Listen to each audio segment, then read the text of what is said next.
Alors Sherpa, c'est un outil qui s'adresse à l'ensemble des consommateurs en France, qui vise finalement à donner une forme de clarté sur ce qui se passe sur nos abonnements. Alors des abonnements d'électricité, de gaz, de téléphone mobile, de box internet.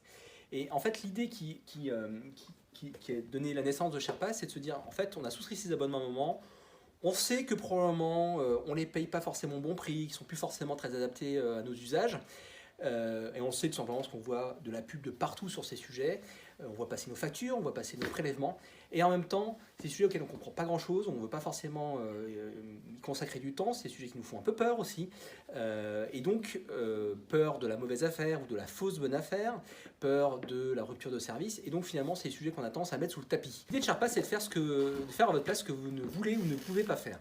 Très concrètement, on va en fait aller analyser les factures de ces abonnements et déterminer si le type d'abonnement et le prix que vous payez pour cet abonnement correspond à vos usages et s'il est compétitif par rapport à un marché, de façon à vous donner un avis sur le type d'abonnement que vous avez dans votre foyer.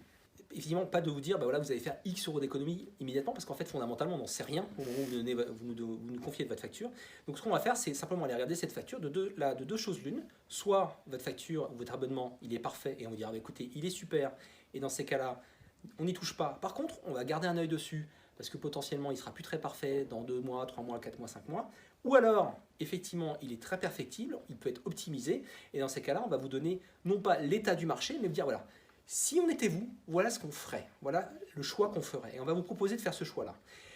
Ce choix, ensuite, concrètement, pour le mettre en place, vous allez le valider en signant un mandat électronique, faire ces formalités en ligne, donc vous ne serez jamais contacté par un centre d'appel, on n'a pas envie de vous embêter en tant que consommateur, on veut être de votre côté, vous aider dans la gestion de ces abonnements, dans la gestion de vos dépenses, et donc vous allez valider cette recommandation en ligne, signer un mandat électronique, et nous allons ensuite nous occuper pour votre compte de toutes les formalités de changement et de souscription chez votre nouvel opérateur.